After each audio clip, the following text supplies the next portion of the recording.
Yeah. How many times have you seen her? Kati, nze Vivian namukwanira emyaka 2 toyinza kikkiriza. Natekakiriza eh? No.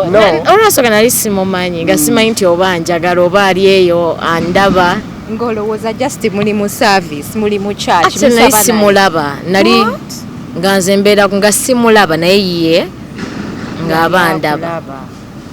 Nga ogenda ku church mbutufu ogenda kusaba ebituufu. Nga Atta ye bw'agenda mu church aba akutunuulidde. Kati nze ng'okusaba nkutadde ebbali nga ngendayo ntagetinze. Yeah, naye kati obuzibu bwe bwajjira. Yes, naye nga tampa attention yonna. Ate obuzibu bwe bwajjira laba we tugenda mu lockdown. Nambula tuli balugana kitegeza. Ola nange nagetinze confused. Kitegeza there are so many people out there. Abali confused nga balowooza nti mulamu wo ye yakuwadde Emotoka. Mulimu ebiseera bye tulinnya boda. Osobola otula ku boda, wa boda n'akugamba muko sister mumpe naye nga tamanyi nti ali ku kyabbeeyi kyo. I know. Nga seba akuyita na muko. Yeah. So kati sister wo mwa building amcha relationship etuuka oba naye naku zina abantu nga bali bulala. Sister wo n'onyengeri gy'omukwatamu n'akubulwa bambi Jalia alina omutima omulungi. Yeah. Kati kwe kiva ekyo kiva ku trust joyina eri omuntu ne love gye mweraga nga mu abantu because omuntu ahating omuntu tekyekweka. Okusanga omusajja asava si kyangu. Ate Katonda ate anjagalira family yange. Omanyi omuntu okulowooleza family ye tomanyi ffe kati nze abalina olowooleza mamange nze abalina olowooleza baganda bange n'ate Atta yatwala ekyo alowooleza baganda bange naye okimanyi ono yeetaagayo kino aye tugenda okimukoleranga n'asanyuka kati so ayagala nnyo family yange. Ekyokusatu alabika bulungi. Kyekyo. Awo kubawo nnyawo akola atya? Alabika bulungi. Naye oyinza okwaga omuntu atalabika bulungi. No, ati abasajja abalabika obulungi olumu batutiisa. How do you deal with it? No, olaba Atta we yankwanira. Teyali kino kyemulaba. Kyova olaba. What and what? Because ne mu buvubuka bonna mutusinga okulwalira nga bakuwaga nga bagamba okyalina okweyagala watanwat oli wa kabi abatya bagamba olina ajja n'amugamba bannange abawola bangi osobola n'ofuna asinga oyo Vivian osobola ofuna anyirira okusinga Vivian gyebali oli najja nga mmalako emirembe naye kiva ku muntu kikyoyagala. Kunyiga muli eri n'owulira bubi. Nze mmanyi bawanga njagala. Wow. Kati gwe ne wojja oba togenda musobola. Nze kamusobola. Era ajja kulemerera omukwata omuzze. Ate nga mayita no good one. Yeah, aba agenda kulemerera omukwata omuzze amukuddize. Kubanga abamukwana bangi. Abamukoze kino ffe tukola ebintu abamu be bata n'okukola oba ne babba baabwe. Okitegera nati oba mboba nti oba akajonjo nga yaswala mbu okulaga bbaawe mboba ki. Abantu balina oyiga okubeera free mu relationship. Okitegeera kati nze newe kiba ki nga kintuuseeko nina omugamba. Era ffe tukola n'olugambo tuddawo ne twogera ne tubageya nga laba nnono. Muddeyo ne mutugeya. Tewali era kati olaba nze kyemmanyi amazima tegeekweka. Buli w'okweka ekintu n'okikweka eyo. Omuntu atuuka ekiseera n'akimanya ate mu ngeri nga si nti akunoonyerezaako amazima ne geereeta bwereezi nga kati lwaki wankweka kati okwewala ebyo omugamba. No, nanemeddeko nti mumpe njogere naye oba tumu blocking. Soja wange. Government, where are you? Kampire, go over Chatham. Soja.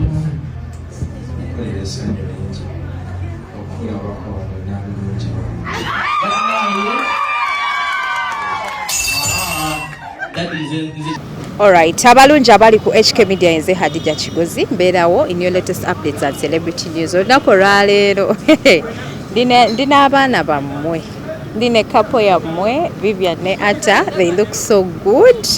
Omukwano mungi nnyo. Omanyi nnoze Vivian nasooka n'endowooza nti n'amaaso gakola bukozi wooti. Love.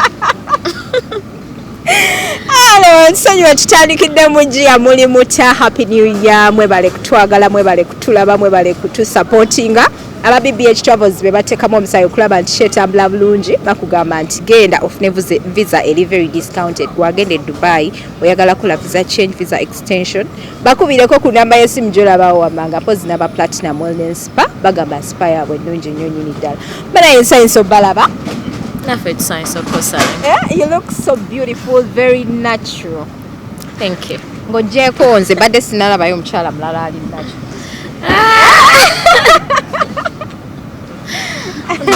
Oli otya kikazi? Gyendi. Oli bulungi. N'engeri yokka gy'oyogera, wenna oyogera oli very soft bwoti. Nze nasooka nno ne ndowooza nti nno engeri gy'okolamu we batya amaaso, nti obeera oweemola just video. Video. Kumbe woti kwalaali. Wangi. Atta, how are you? I'm good. How you are look you? so good, eh? Thank you so much. Olabika bulungi. Webale kusiima. Era tukyali mu mukola. Kweli? Aye, ndabika yange. Wow. Mweronda bulungi. I love your couple so much. Thank you so much. You inspire me. I'm inspired. And I guess you inspired everybody. Kituufu, eh? Simanyi naye okusinziira ku bamu abatutuukirira. They say they are inspired. Yeah. Trust me, I'm also inspired. Mubuuze ku bantu. Mbalamusiza aba HK Media. Sanyusa okubalaba. Atta buuza ku bantu. Muli mutya mwena ba guys. Nze bampita Atta. Ndi wano eno ne ka baby kange.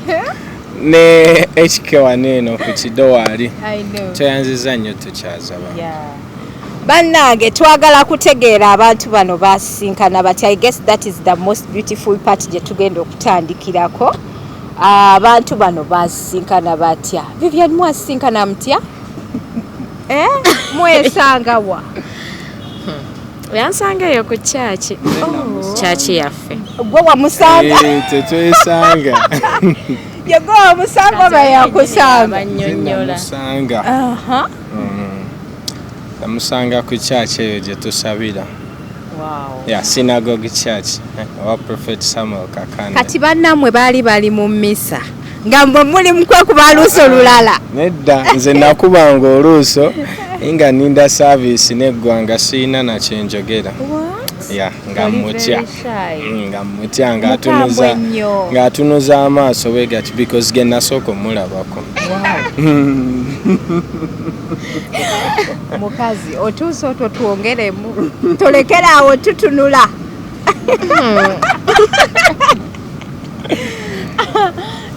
Tutambuza nnyo otuwuuba otustressing.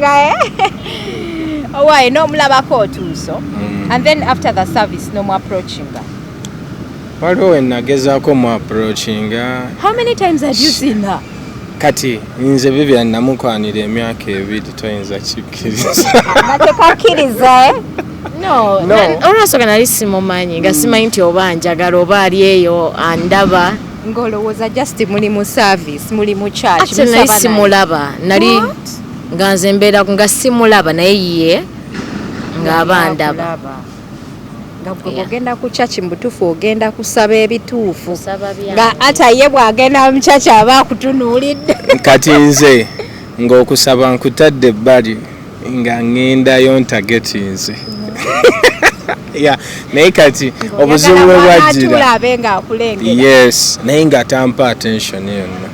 Ate obuzibu bwe bwajjira laba we tugenda mu lockdown. Nambulako completely nga simufunye siina yadde akanamba. Namusangako newandegeya nno mu bitaala.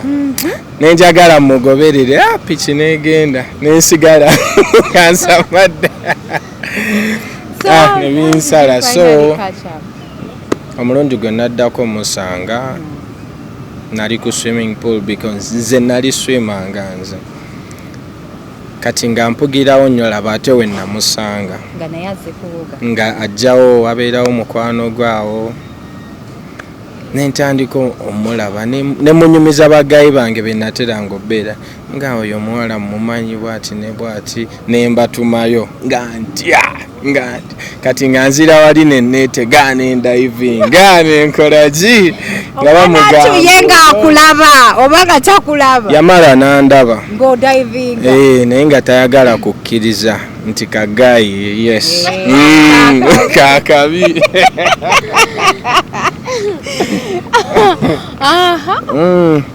naye olwamala n'atandika okugonda mpola nga mmaze omuapproachinga nze nfunye akanamba ntandise omukubaganya naye nga mukambwe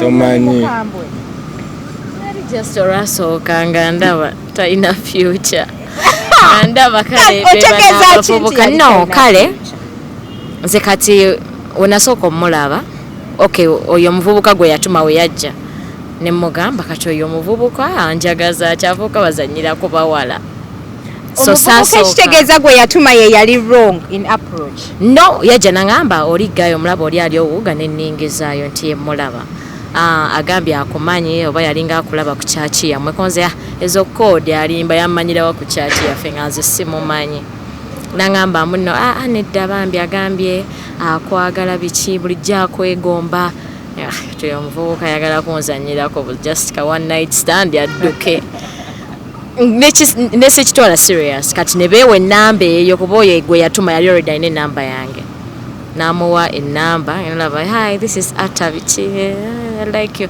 natandika nengendo laba yatuma yali friend wo yali mukwano gwange gwe yatuma kati bwekityo bwekyali omulenzi nga mumanyi toogera yali mukwano gwange okay so naita mwoyo kati nagenanga hi have you eaten lunch have you had lunch how are you I'm coming to pick you biki to take you to where no bante nga nkima ku mulimu kati awo nga conversation egenze ngamba ba let me pick you at work biki nga nkima nantwala kunenga ebyo biseera wali okola mulimu ki nali ndi cashier kugundi ku dduka lya sister wo no nali ndi somewhere else kati nga jja nankima nantwala ngeno laba omutima gutandise okujja so I called omulenzi omu kwabo be yali atumire mga nali nabagamba nti oyo kyali sigenda mwagala naye mpulira omutima gawulira kyali somwagala mga naye mpulira omutima gugenda ngeno ntandise omwagala so one day okay olunaku lwe na realizing nti I fall in love with him nali ku mulimu nga ndi stressed kolo twalina ba clients bangi ate nenkola shortage kati najja nangamba omanyize ngenze nagenda nempulira mutima nga kinnumye nti agenze naye nga sobola mulaga nti ogenze biki tondekaawo kati ate laba naddo bayindoza yali eyo oba omutima ne gunnuma because it was a valentine nzijukira bulungi olwo olunaku nenzirayo engamba kangende mukime nengenda neninda nga tamanyi nti naze agenda ofuluma bwati nangwako nawulira bulungi yampa akafumi tukembadde siso nengamba iyi ono omuwala kiki ekimutuuseeko nampaka aga nateekaawo n'omutwe nange nendeeta emikono nenyweza bulungi neŋŋamba ndaba process ndaba yourself from then. So when I hugged him, I felt better. That's when, I realized, I'm falling for this guy. Netutandikirawo netweyagala bannange tweyagala. Abamu batulaba eyo ne bagamba oba eyo laavu mpya batijja laavu mpya ffe laavu yaffe simpya ffe twasooka kubeera ba mikwano kati netubeera ba best friends buli omu n'amanya munne kyova waffe olumu abamu batwandiraga mufaanaga mulinga abooluganda nedda tetuli baaluganda just love yaffe simpya kyensobola ogamba abantu ng'abantu we balowooza mbu bakeefuna biki bajja kukiraba it will end in tears iffe tulwanye entalo ze mutamanyi so okutuuka ku kubeegomba mulwanye entalo kuba tewali tekimu ne Katonda agamba oba Katonda nga natera okutuusa ku kirungi olina byoyitamu emitendera gyoyitamu olina okusooka n'olaba so that wotuuka ku kirungi kiri omanye engeri yo kihandolingamu so gyenvudde ne Atta gyenvudde ne bba wange biwanvu naye era sinyo kuba nsigenda ngamba mbu obambu tukaabya amaziga ebiwanvu ebirungi yatubadde ne ups and downs but si bye bino mbw ate kukaaba mbw ate bannange kino tasangangako yadde aka message tekakaabyangako okujjako atakoseka tewali just nga tenasanga mukwano gwange yali inboxinga bba wange one of my omuntu gwe nali tulanga mukwano gwange nga inboxinga biki so ekyo kyokka ngamwegomba I like the way you look onyumira lala kyokka nga friend wo nga atakimanyi boyfriend akimanyi bba wange kyova olaba nze n'emikwano mwayawukana kati ono ye mukwano gwo gw'oyinawo best friend wange. That's amazing.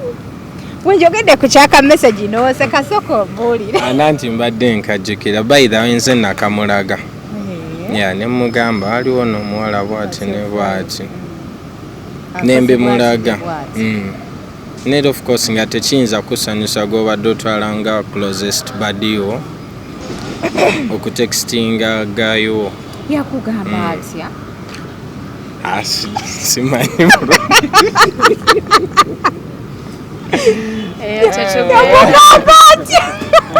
tetudda mu byayita ekyoba omanya yemanyi atakulaba banange nga si byangu kati olaba era kyova olaba olumu tulaba abagagga omugagga ng'ali eyo naye nga tumanyi biki bye yayitamu okufuna ezo sente z'alina ate ffe kati ffe relationship yaffe twekwata nnyo Katonda nze kyemmanyi yatutuusizza wano eno kuba ffe tusaba sigenda kulimba tumanyi Katonda tuwuliriza nabbi waffe byasomesa ate tubeera nnyo ku church we are always at church tusaba ng'emazima so Katonda buli we wekwata Katonda naye akuyisaamu akuwanguza buli we wekwata Katonda kyensobola ogamba abantu buli we wekwata Katonda akuyisaamu akuwanguza ogenda olaba ebintu biri soft nga owulire n'abalala bagamba nti banange nze kino kinkaluubirira biki nga gwe kikugondera Wow, that's amazing. Bannaye abatulaba olunaku olwaleero kapeno yagoyinze viral last week ku TikTok nga bakoze omukolo ono muganda wa Jalia Walda twalabye Jalia nga agabira boyfriend we Emotoka as a gift. Ngoyina muganda wakwagala? No, Jalia. Who did? Jalia muganda wa Atta. Jalia muganda wa Atta? Ate ono nga afaanana ne Atta?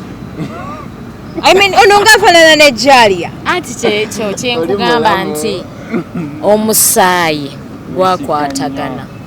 Kubanga nabadde ndaba mami wa Jalia ate ku TikTok yamwe ate ndaba ye mami wono kati ne getting very confused. Okimanyi nti abantu abamu balowooza nti Jalia ye muganda wo.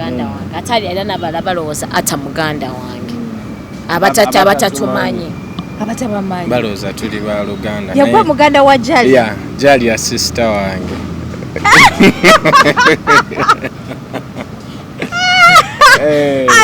Nange muzanyidde ku bwongo kati kwegamba mpunze Vivian okimanyi nti no bulijjo mbadde ndowooza nti Jalia ye muganda wo oyo mulamu wange olaawe mutukira olowooza nti nno muganda wange kitegeeza njagala nnyo ate nange mwagala nnyo era Jalia okimanyi ekyama kyammwe akimanyi amanyi mwagala nnyo kakuba abantu batukira olowooza nti tuli baluganda olaba nange nagetinze confused kitegeeza there are so many people out there abali confused nga balowooza nti mulamu wo ye yakuwadde Emotoka mulimu ebiseera bye tulinnya boda osobola otula ku boda owa boda n'akugamba muko sister mumpe naye nga tamanyi nti ali ku kyabbeeyi kyo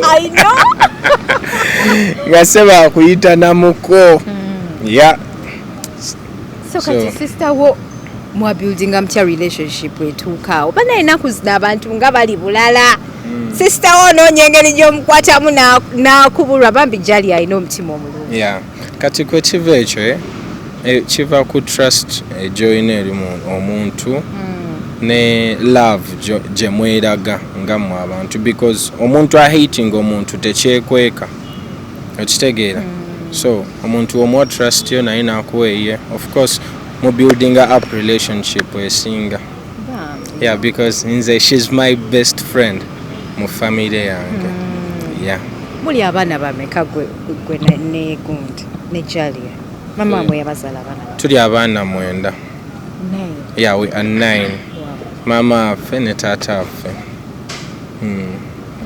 we are 9 okay tugende ku mukolo sagala kubuza ibuzo biri very emotional ate nga tuli mu moment ya sanywe no. bannaye nga mutuuka nga musalawo awo nga lavo ekuze ani aleta proposal no so simanyi oba ku TikTok olaba proposal yaffe nali ndi awo omanyi akale ajja anyumiza obuntu tugamba naye one day nja kukola kinene ensi yonna yeekange kati nga mumanyi bino byemba munyumyanga couple agamba nja proposal gyenja okukola kale tewali yali akikoze nga ngamba weesudde yabiki kati nga omanyi kati yajja yamala emyezi ng'ebiri nga ajja ngamba ebyo nja kutwalako ku date omanyi kati ffe relationship tetwagenda ku date mbu kati banne tugende ku date mbu twemanye nedda ffe kyaffe kyekola bwekozi ya kati engeri gye yali tantwalanko ku date naye ate nga tugenda ne tulya buli kimu naye eno date abantu gye bayita date mbu oyambadde bulungi olina ebbawo omugenzeeko obukondo biki nga yes nga ekyo kyo tetukikolangako ffe kati bwe yakiŋŋamba nenga okay engeri gy'otantwalanko so nali sobola mu bwongo bwange lowooza nti oba alina kyabala oba ki ng'olunaku lutuuka nga mpa ssente z'okwetereza nga ngenda ngula ka dress buli kimu nga mmanyi ngenda for a date nga nyambala bulungi nga tujja nga ndowooza era ngenda for a date so ngenda otuuka nga naye era kati bino byonna mbijjukira after nga nali muwulira ku masimu otuuse ewa biki nga yaŋŋamba alina byo byali otumya nga sobola nalowooza anything ngenda okuyingira wetwali tugenda nga ndaba brother wange bamwita Michael nga ndaba ne family ye ne mikwano gye neŋŋamba yiyi naye era nga sobola kale kulowooza neneesikamnga naye kikyoba naga just njagadde tubeere ffenna omanyi kuba ffe tulina kye bayita unity naddala family ye bayina unity they do everything together ono waba agenda okukola ekintu alina okugamba baganda be bonna bagambe mama ne taata kati ekyo nange engeri gye mbadde in their family ate already ndi part of the family nange kinjigiriza okubeera united with people so nangamba engeri gye mumanyi naye tubeera wamu biki just njagadde konze it's okay nga ntuula munange bandi awo kati okuzzaako emabega kale alina mukwano gwe yafunamu issues bamusiba kale kati yajja ngamba poliisi nenkubira embuuza issues zaani neŋŋamba netabanga ate yakuwayiriza oba ki kati yajja akiŋŋamba like a week kati kololo ennyini bw'oba yeekubira simu nga nze ndowooza bya ddala n'akuba hello naŋŋamba baby okimanyi bazzeemu ne bankubira konze bana oba tuveewo wano neŋŋamba oba tuveewo wano oba biki naŋŋamba ate otya nze tekasita mmanyi siina musango aba yakakyogera ndi muzisinapu tuli happy ngenda olaba ndaba ab'amagi omutima kati nga bistori byonna byazzenga ŋŋamba neŋŋamba bannange leero nfudde ne bamukaba twali mu restaurant ne bamufulumya nga ndowooza bya ddala nenfulumirako akoze ekyo omuzikayi namuza n'okumbuuza ono muyita otya ne mugamba boyfriend wa ngampulira nti enkondo zonna nenzijjamu ngampulira ntidde kumbe yali propose. Bambi, that's nice. Kati bamutwala wakoolo wagenda mukibayo mu No, bamufulumya wabweru wabweru wa restaurant wa restaurant eri opposite Nakesha awo wabweru wa restaurant we bafuluma nga bali awo bamubuuzabuuza ebibuuzo kale okulaga ddala nti ekintu kya ddala ngenda olaba nga bibadde bipange n'afukamira naŋŋamba obugambo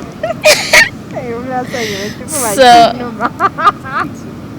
I was so happy nempulira nga sikiriza namala ennaku bbiri nga ninga kale nga mbanga ogamba oba ndoota.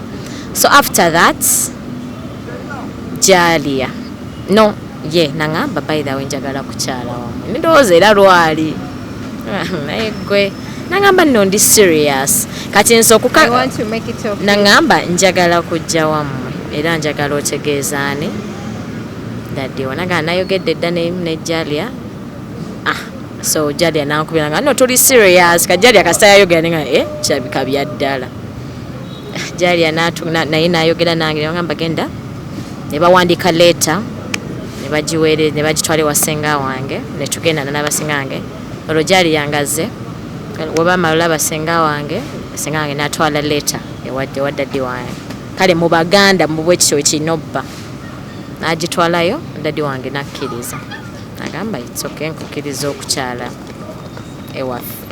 ewange mu maka gange ekituufu kini tetwatooza meeting kuba kyajjaawo weeks 2 omukolo ne gutuuka tetwatooza mbu meeting mbu biki kyobola abamu tetwalina abangikozera kwali kukyala we bati omwana tunantwalira ddala mazima.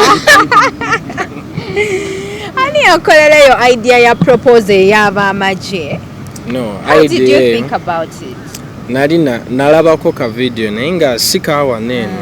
I think it was US guy yefuula okubeera nti bamukutta ayina emmundu etali mateeka nengalaba ne kanyumira dda mabega dda because nali sinafuna Vivian nenkatereka neŋŋamba luli bwolwo era kati ebirowoozo ebyatandikira okujja nentandika okipulaninga nina abakyali bange abagenda mu magye nga twabeeranga ffenna kati abamu bali mu magye gwe nayita ne musomeramu ne bajja olunaku olwo sidirwerabira by the way because kyali real nnyo nensalawo mu proposing nasooka gambako nze wemba ndi wakola kintu sooka neŋŋambako maama wange sister wange oyo Jalia then ne bbaawe abeera muko wange brother in law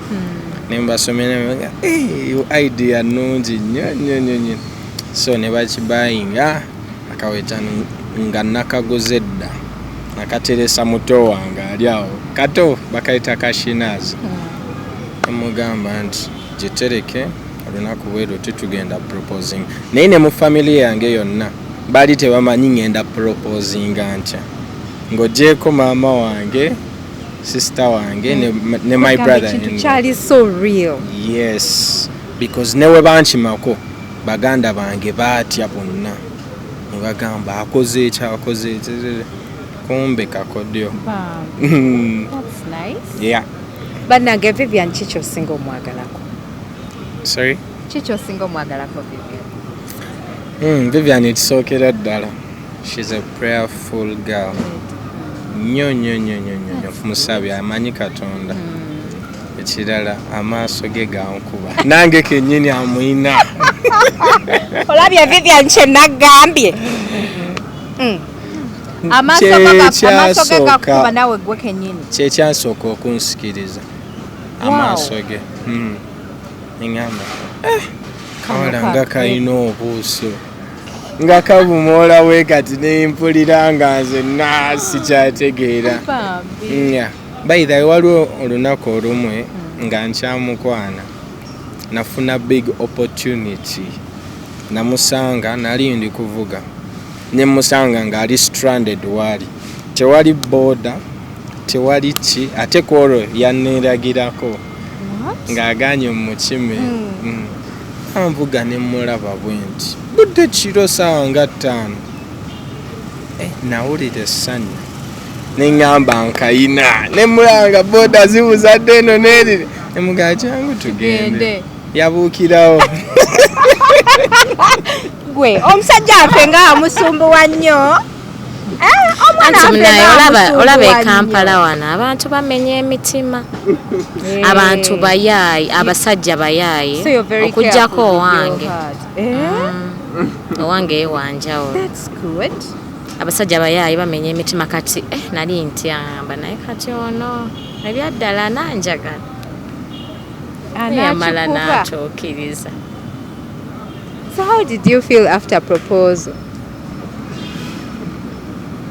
I was so happy to an extent that nali sobola ku expressing essanyu olebaddekawo ng'owulira essanyu naye nga tosobola naseka kulimalayo nti abantu bangi babadde balowooza nti yeggwe muganda wa Jalia. You look like her.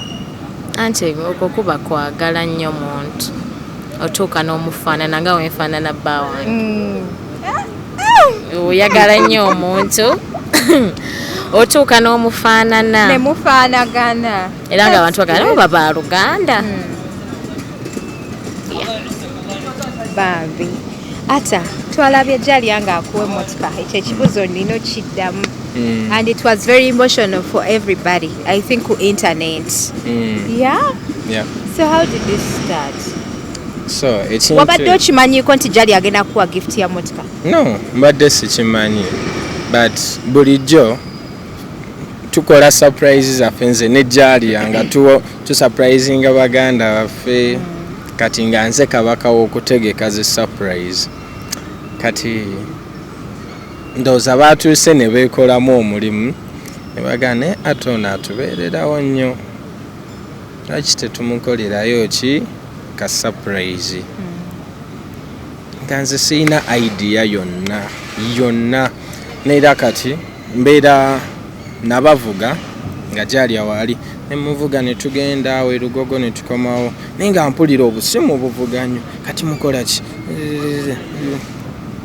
tutuuka mu motoka ngamba tutuuka ewaka angamba sooka opaakingeko wano ebbali mpaakinga angamba njagala tusabe because I have your surprise bwatyo n'akimpa nintyamuninga surprise kyeyo kweri kuba yasookanga kumbuuza bubuuzo by the way ne ku 31st twali mu church nga tusaba ebyo byonna mbi realizing amaze okumpa emmotoka yanye musana ngamba Atta because our prophet yali asabira abantu bagule emmotoka nangamba imukusabe ninsaba kumbe yakimanyi kigenda kuhapeninga tukewaka mu mmotoka tusaba angamba mukusaba awo ng'agamba Katonda njagala kuwa muganda wange surprise eno njagala muwe mmotoka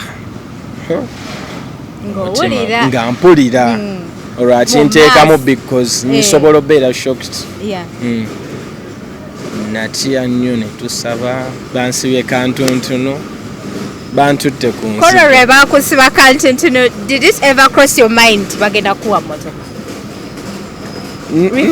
Referring to the mass gye mwali mwasabye on the 31st. No, because nali nina emmotoka ate gye mugamba nga njagala gule eno emmotoka bweti ne bweti kati my brother in law bawe nangamba muko nja kukugulira emmotoka mu myezi egi webituba tuzzeeyo mu America kyagikugulira neŋŋamba amiina kumba ate nabo balina gye bakoze eki ate nga nayo njagala nnyo because njagala nnyo sport cars kumbe ndowooza ate oyo yandyamukuluku endowooza yalimu wali okimanyiiko tubulira ekituufu kubanga Jalia alina okuba nga yakubuulirako nedda nze we nakitegeerera we twali mmotoka nga maze osiba Atta Gondi kantontono nendaba number plates kati nze nekitegeera kati Jalia nankola bwati kati nze awe nakitegeerera Okay. Yeah, so ne baplanninga ne bampa emmotoka eyo naye nasanyuka essanyu nga simanyi nangeri yakyogeramu, but I was very, very happy. Yeah. That's amazing. Vivian, kiki osinga okwagala ku Atta?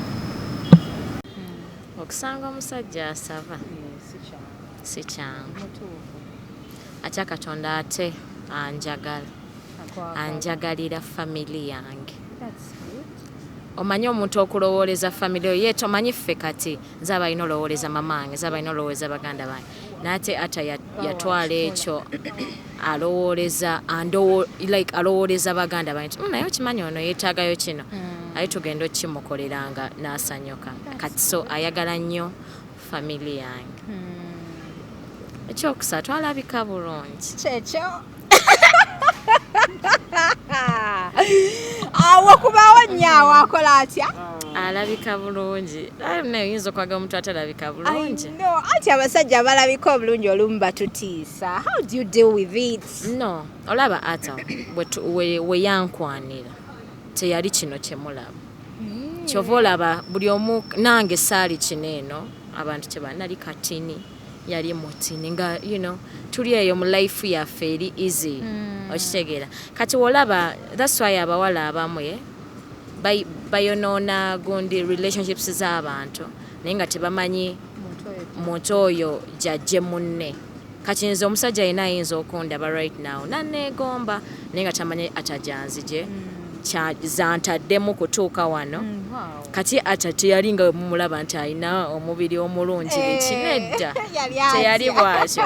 Alina ne video gye yapostinga gye yava eyedda era comment ng'ozagamba she was right to leave. Ako kagundi ako ke bakola musimanyanga mbo why she left oba biki the guy she blocked, something like that. Yakaposting era ng'olaba mu comment me too I would have blocked you, me too I would have. Kati ate nze ebyebiseera ate nze we nali mwagalira we nali mwagalira awo nga abantu bamulaba ng'ali bwatyo kati naye gaya alabika bulungi ne bamwekubako bakuba naye osobola kuba omuntu mazima sobola tubulire yeewagayo kyemmanyi naye action tasobola nze abeerawo. Yeah, because nze thank you for appreciating. I really appreciate. Thank you so much. Kwagala. goge mazima. But it will end in tears ku social media. How do you deal with them? My Jalia nina ekintu kye namuyigirako. Jalia aludde ku social media. Era naffe kale omanyi abantu bamala kumanya muntu ne bamanya n'abaddirira. Kati ffe Jalia jukira jako mu to posting obaki abantu ona related ku Jalia abantu ne batwagala olwa Jalia okitege. Kati ffe Jalia ine ekintu kyazenga atusomesa negativity. Negativity zo zino bamo mu social media. Social media yo following olaba social media sirabangako omuntu ne waba mulungi atya nze mpita mu comments as a different video naye omuntu ne waba mulungi atya nga talina nansobi yonna era ogenda n'osangamu ka comment kamu ng'omuntu ali ku muvumo banga omuntu ali muyisaamu amaaso ye tigwa alabye video olaba bambi nga talina kyakoze. So kati mbo bisimanya it will end in tears.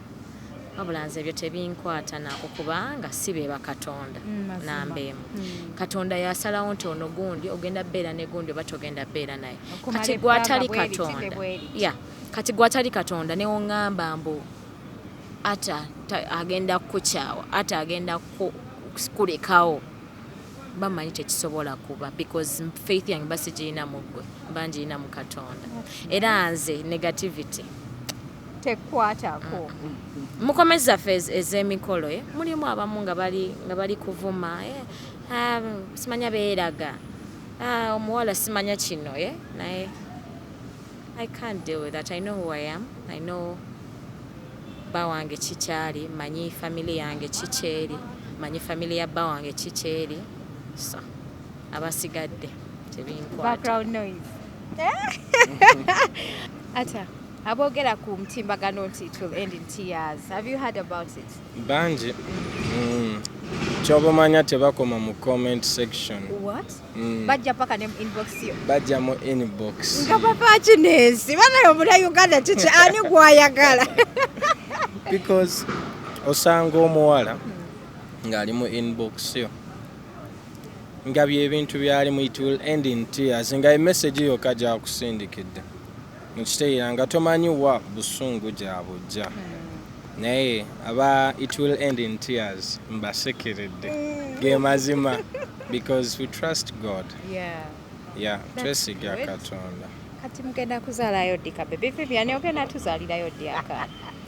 Nange baby amanyi kiva mu kusalawo kati venga ffe tujja tuula nga ne Katonda afakkiriza Mubirowoozeeko. tujja tuula we tuli batwagala ozzaala tujja zaala tewali ajja tulemesa naye si kati era tukyalina okusooka tunyumirwemu mazima awo tuzaala akaana ate okyogerako ki okkiriziganya ne Vivian kyagamba? Yeah, tussa kimu because baby wange oyo twakava mu mikolo saagala ate muzito y'obudde buno. Wayina osooka ne mwenjoyingamuko? Yes, kati kijja kujja maaso awo. Abavubuka bangi tebaagala kuwasa ennaku zino. You don't have your friends abakukabiddeko ku maziga.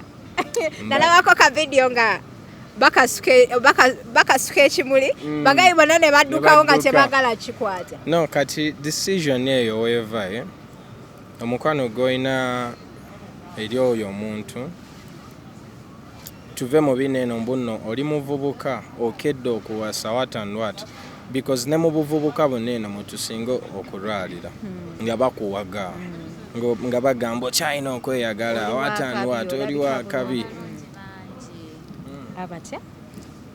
bagamba olina ajja n'amugamba bannange abawala bangi osobola ofuna asinga oyo Vivian osobola ofuna anyirira okusinga Vivian gyebali gyebali olina ajja nga mmalako emirembe naye kiva ku muntu ki kyoyagala kunyiga muli eri n'owulira bubi.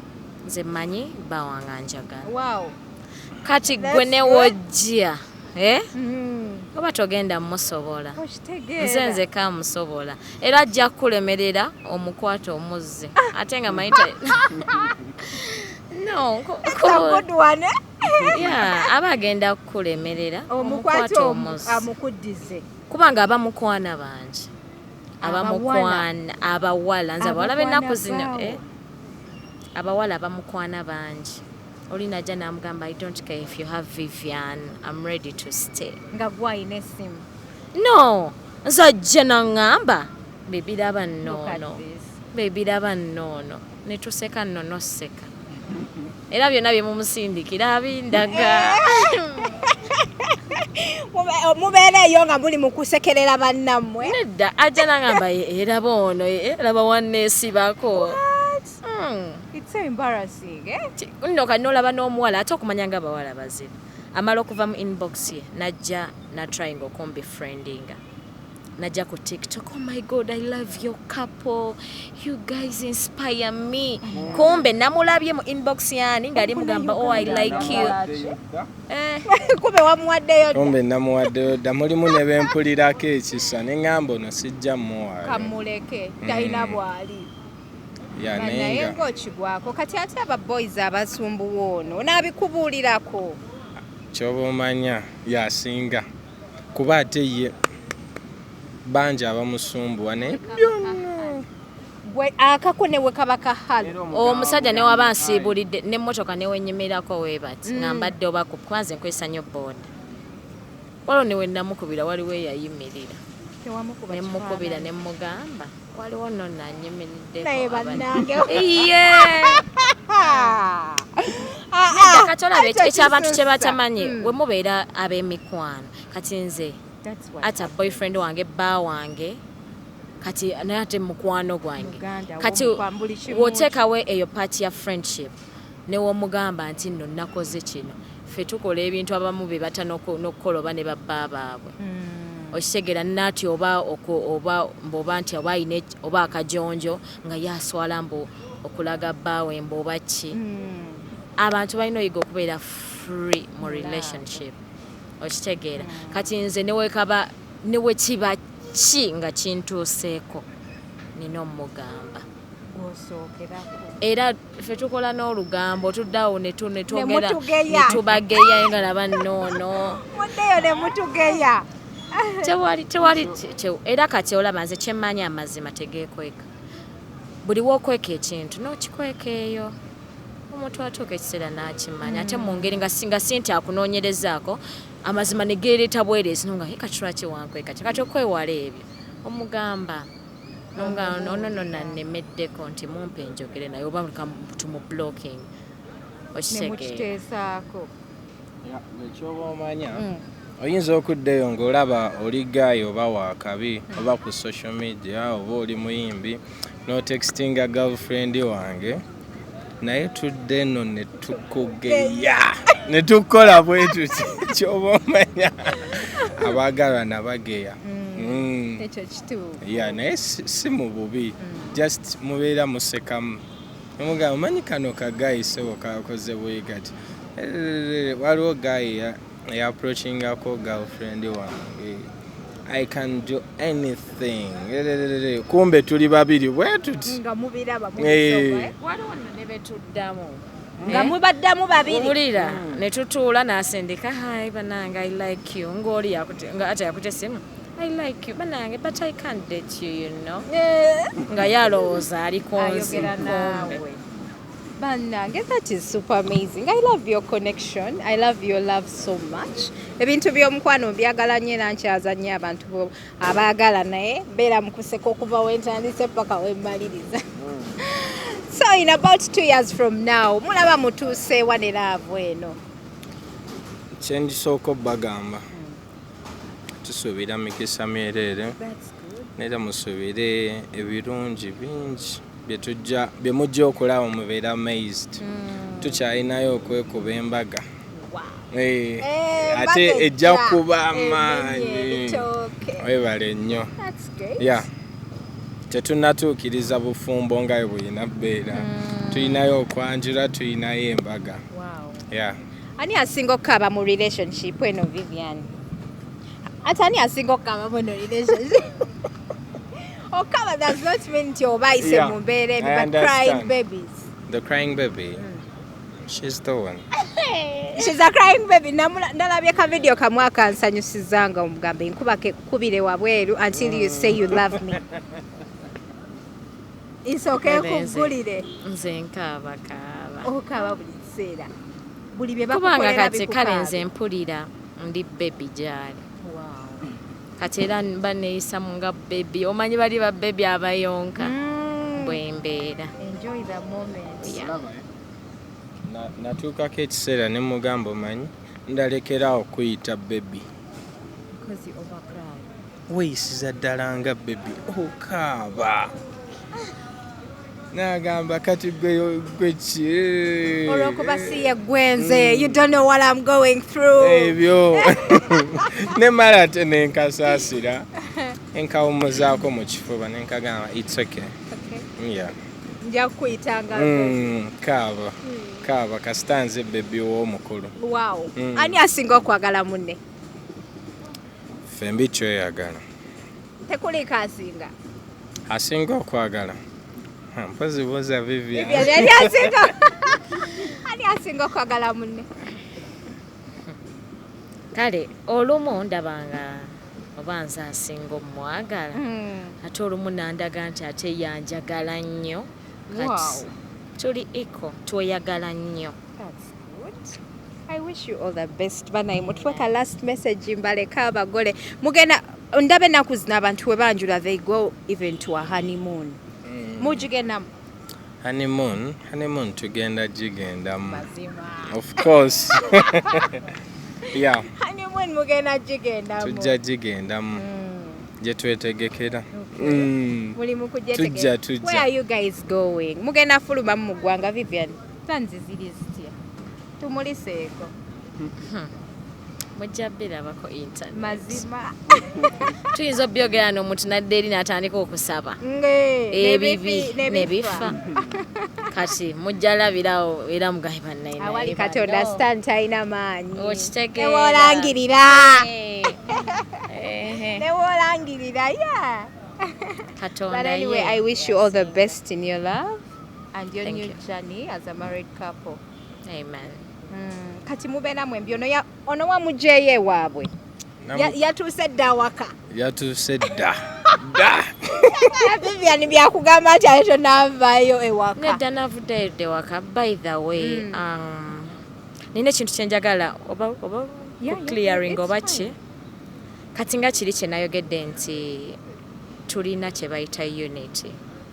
Some people waliwo omuntu yajja ku live oba kale ng'agamba kati Vivian abeera mu nnyumba y'emu simanya biki ne maama ne nnyazaala we tulina ewaka waffe. Excuse me ekyabantu kibayayanira si buli nnyazaala nti no mulungi eri ate n'ekirala nazaala wange mukwano gwange ye talina bino musimanya bwoko simanya biki ali very free tiweyabayi mukwano gwa netuddawo netukuba olwali netuseka si bino bane nazaala wange simanya biki ebyo ebyokutyatya nedda ate muntu mulungi era ye all the time abeera yagala abe nga atulabako abeera twagala tube nga tumubuuzaako baki. We have our own home.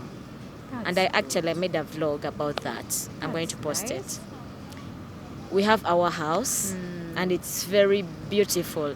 Naye lwakuba nti abantu babalaba muli wamu ndi ne nazaala wange ne batandika nange kabeera biti nyine wemba mbeera naye tewali buzibu. Kasita nnyazaala we. That's good. So, njagala kwebaza asookera ddala eyanyambaza kushona. Oh my God. Kushona yanyamba. No, kushona yandaga gomesi zaali material zaali bbiri. White ne kati nga ndaba waliwo yali ya green. Nemugamba oba eno ye Josie nga kushona nangamba Vivian trust me. White will look better. Nemugamba kushona nkwesize bambi ton disappointing. So nemugamba it's okay gikole kasitonka kasiza ngenda egenda kunnyomera nagitonga so waliwo omushana nagwa bakutungidde sibineno mbwogenze mbu already wabaddeyo n'oyambala. No, yantongira yampima nantongera. Then omushana nagwa green nagendayo ne Atta nangamba netuteekako netugezaamu nangamba green is better ate nga nekushona ka green yali akaagadde netugenda nenogo gwa green. So nemukola white and green. White, green, waliwo ne gold. That's yeah. Nice. So kati omulala so Kushona, thank you so much for making me look beautiful. Owokubiri mbajashon. Akaviri kali keeko. My makeup artist Miss J. Abona benjogera gegamanya gebakozesa ku social media. Miss J. Yankuba ka makeup kuba namugana sagala mungi sagala ate njagala kubeera nacho yeah ate nakikolanga we nali nkyagala X events yategeka ebifaananyi X events yali photographer. He's so good, ali kind, ayogera bulungi. Then eyatimba Josema events yeah. Okay. So, bebaza nnyo, you really made my day. Colorful cake, Bloven cakes, juice, Sesa juice. Emmere babayita Mulongo catering. Okay. So everything was just perfect. Yeah. Pastor Mbwenga tetwamulabayo ku mukolo teyajja. Temwamu inviting. Oba yali busy. So, prophet waffe. Prophet waffe. Abera busy. By the way, I used to have a friend. Oh, your prophet's mwina akobuzibu. I like him. I used to have a friend gankola na yeye in Dubai. Gasomera wo your prophet. That's when I got to know about your prophet. Olaba ya? Era nga wetufuna omusaala ng'agira ng'atwala yandekawo ku mulimu na upgrading. Ochirabye. Yeah, Olaba Prophet Samuel Kakande, the moment he prays for you. Obulambo buchuka. So he spreads the gospel. The real gospel. Nolabira ddala nti kino mbadde sikimanyi. Asomesa Bible n'ogitegeera. Ate he's blessed. Like jukira omuntu ali blessed w'omusemberero obeera blessed wakwatako obeera blessed. Ate abeera busy. Yeah, abeera busy. Ate gwaliwo ku Friday abeerayo ne service. Yeah, so yali busy but we informed him. Okay. Yeah. I hope ajabeerawo ku mbaga yammwe. You're sure? Ate olinayo bw'oyagala okwebaza mba service pro. Ani yakwambaza? No. Nze neeyambaza. Weeyambaza. Mpozi mbuuza ani akuleetera engoye zo. Ani akuleetera engoye zo? Yeah, guy bamuyita Henry Classic. Okay. Yeah, gamanya ne gakozesa ku social media. Yeah, nze mugamba bugambi mwana njagala bwe kiti ne bwe kiti. Tebakolako makeup kworo? Nze ndi musajja. Abazima. Naye be njagala okwebaza. Yeah. Asookera ddala, I want to thank my pastor. Okay. Because ye yansabira okutuuka ku bino byonna byendimu. That's good. Yeah, nenfunamu kasente. Oh wow. Yeah. Nenjagala okwebaza maama wange okumbeererawo okwagala girlfriend wange. Nenebaza sister wange Jalia naye yambeereddewo nnyo. Yeah. Beba abantu benjagala okwebaza asemberayo ddala. Nebaza nnyo Vivian. Weebaziza Atta. No. Ongambye nebaze ba service provider. Kasi yali service provider just yankolera service nganze. Okay. Naye njagala kwebaza nazaala wange. Kyalo yanjagala nnyo. Ate naye tekisangika here in Buganda bagamba mbu okusanganya zaala simanyi osanga amalaalo. Naye nasanga mukisa. Gye basangira amalaalo. Nasanga mukisa. That's very nice. Then nebaza mulamu wange Jalia. Atwalanga muganda we. Era nze bulijjo ndowooza yegwe muganda wa Jalia. Anjagala nnyo ate naye mwagala nnyo n'omwami we. That's good. Yeah. Then nebaza Atta. Oh. Nze muyita soja. Nina ensonga lwaki. Soja. Muyita soja. Yeah. Yeah. He protects me. He loves me. That's good. And I really thank God. So nebaza ne Prophet Samuel Kakande newe bale konsabira. Ati abantu babuuza Saala ki omwana oyo gye yasaba.